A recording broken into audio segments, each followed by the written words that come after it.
Hello everyone. आज हम बात करेंगे, जब भी हम अपने बच्चे के सेंसरी सिस्टम्स पे काम कर रहे हैं तो वो कौन सी चीजें हैं जिसको हमें समझना बहुत ज्यादा जरूरी है। आज एक टर्म मैं आपको देने वाला हूँ, ऑप्टिमल अराउजल लेवल। आप इस टर्म को पकड़ के रख लीजिए। This is something which is the key of the lock of all the sensory system of your kid. होता क्या है, इसको पहले बहुत सिंप्लीफाइड करके समझते हैं। देखिए, एक ऑप्टिमल अराउजल लेवल है जिसपे आप और हम अधिकतर रहते हैं, तो हम ऑर्गेनाइज दिखते हैं।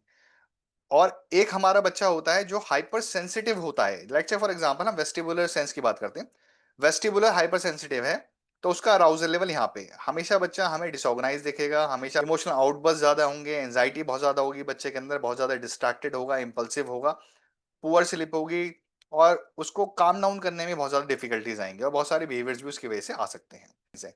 या बच्चा हमारा हाइपो सेंसिटिव होगा, क्लमजी दिखेगा, लिथार्जिक दिखेगा, लो ऑफ एनर्जी दिखेगा, ऐसा लगेगा कुछ करना नहीं चाहता, कुछ जील नहीं है, एंथुसियाज्म नहीं है, पूरा कोऑर्डिनेशन होगा, बॉडी ऐसे हिलती हुई चलेगी उसकी, लेफ्ट राइट बॉडी में कोऑर्डिनेशन बहुत वीक आपको दिखेगा। एक उसके अलावा एक कैटेगरी और होती है, सीकर कैटेगरी, जैसे मैंने पहली वीडियो में बताया था। सीकर बच्चे थोड़े से आपको ऑर्गेनाइज दिखेंगे और वो इनपुट खुद ही सीक करना स्टार्ट कर देते हैं वेन एवर दे फाइंड कि उनका जो मिनिमम अराउजल लेवल है उससे कम लेवल पे वो उस समय है, तो वो अपने आप ही अपने वेस्टिबुलर इनपुट को बढ़ाने के लिए इनपुट लेना शुरू कर देते हैं। अपने आप ही उनकी बॉडी उनको बताती है। तो ये तीन कैटेगरीज होते हैं। तो जब भी आपका बच्चा मिनिमम थ्रेश होल्ड से या तो हाई है, तो आप उसे काम डाउन करना है, उसको नीचे लेके आना है। हाइपर सेंसिटिव बच्चों को हैवी प्रोप्रोसेप्शन देना है और उसको उसके ऑप्टिमल थ्रेशोल्ड पे लेके आना है, जिससे वो बैलेंस दिखे, ऑर्गेनाइज दिखे, लर्निंग के लिए रेडी हो, स्कूल में रेडी हो, काम करने के लिए रेडी हो, आपके संग रेडी हो, और अंडरस्टैंडिंग उसकी बेटर हो, टेंशन बेटर हो।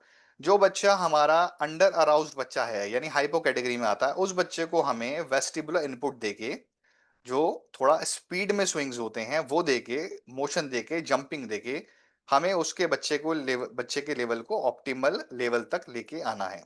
यानी मिनिमम थ्रेशोल्ड को वो बच्चा अपना मेंटेन करे। अब ये करना कब कब है ये समझना है हमें, क्योंकि हमें बहुत सारा कंफ्यूजन रहता है किस समय कितना इनपुट देना चाहिए। सबसे पहली चीज, मॉर्निंग में बच्चा उठता है, स्कूल जाने से पहले 15 मिनट अगर आपका बच्चा हाइपर एक्टिव है, हैवी प्रोप्रोसेप्शन आपको देना है, जो आपका बच्चा मिनिमम थ्रेशोल्ड पे आ जाए और पूरा स्कूल का टाइम वो अच्छे से स्पेंड करे, जब घर पे आए ऑर्गेनाइज दिखे।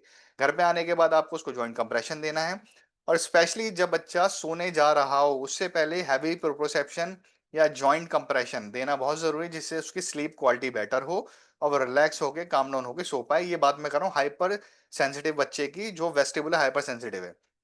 अगर आपका बच्चा अंडर अराउज्ड है, अंडर अराउज बच्चे को ऊपर लाने के लिए क्या करना पड़ेगा आपको? फास्ट स्विंग देना पड़ेगा, या आपको जिम बॉल पे उसको जम कराते हैं, थोड़ा सा फास्ट होना चाहिए, बहुत स्लो नहीं होना चाहिए। जैसे रॉकिंग करते हैं ना हम चेयर पे, ये स्लो रॉकिंग, इसमें क्या होता है, ये कामिंग डाउन इनपुट है। This is for hyper sensitive kid, this is not for hypo sensitive kid.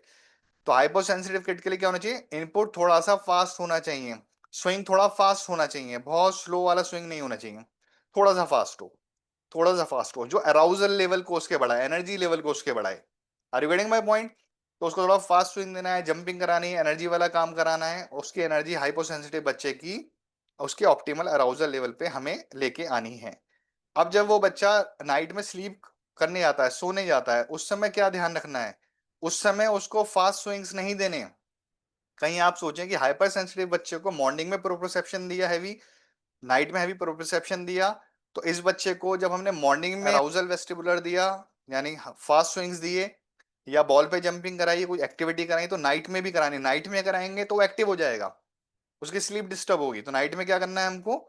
Night में हमको उसको कामिंग डाउन इनपुट देना है। Are you getting my point? या हैवी प्रोप्रोसेप्शन देना है, जॉइंट कंप्रेशन देना है, जिससे उसकी स्लीप क्वालिटी बेटर हो। ये तो हुआ मॉर्निंग और नाइट की बात। पूरे डे के अंदर जब जब आपको जरूरत लगती है, आपको अपने बच्चे को रीड करना है, उसका ऑप्टिमल अराउजल लेवल कहाँ पे है। हर बच्चे का अलग हो सकता है। लेट्स से फॉर एग्जांपल, मैं बहुत सिंपल कर रहा हूँ आपके लिए, कोई बच्चे का ऑप्टिमल अराउजल लेवल हाइपो बच्चे का 10 मिनट में आ जाता है स्विंग लेके। If that kid is taking swing for 10 minutes only, that hypo kid reach to the optimal arousal level. But on the other hand, there is other hyposensitive kid.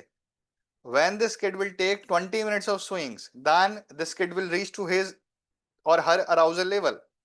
So arousal level can be different. It doesn't mean कि एक बच्चे को 10 minute दिया, दूसरे को भी 10 minute देना है। Are you getting my point?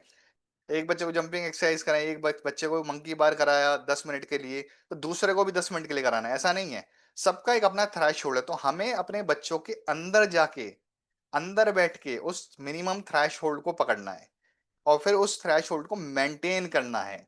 इसी तरीके से हाइपर सेंसिटिव वाले केस में है, कुछ बच्चों को थोड़े से प्रोप्रोसेप्टिव इनपुट से वो आपका ऑप्टिमल अराउजल लेवल पे आ जाएंगे और कुछ बच्चों को जिनको बहुत हैवी प्रोप्रोसेप्टिव नीड होती है, तो ये सब बच्चों के हिसाब से अलग होगा। लेकिन इंपॉर्टेंट हाईलाइट पॉइंट क्या है, ऑप्टिमल अराउजल लेवल, वो हमें देखना है हमारे बच्चे कहाँ है। पूरा दिन हम स्पेंड करते हैं बच्चे से, we have to read our kid, we have to go inside our child, we have to feel what he is feeling, she is feeling. On the basis of that we have to figure out the optimal arousal level of our kid. और आप मेरी बात ध्यान रखिएगा, जिस parent ने अपने बच्चे का ऑप्टिमल अराउजल लेवल को आइडेंटिफाई कर लिया और उस पर उसको मेंटेन कर लिया, कुछ समय के बाद आप रियलाइज करेंगे कि आपका बच्चा अब अपने सेंसरी सिस्टम से कोप करना सीख गया है, क्योंकि वो मैक्सिमम टाइम एक ऐसे लेवल पे रहता है तो उसके अंदर बॉडी उस हिसाब से ही फंक्शन करने लग जाती है। So I hope guys you are getting my point. The important highlight is, if you are working on your child sensory system, you have to figure out what is the optimal arousal level of your child, and once you find out it, you have to keep maintain your child on his or her optimal arousal level for his betterment, to take him to his maximum potential. Thank you so much guys, have a nice day, stay tuned for my next video. Thank you so much.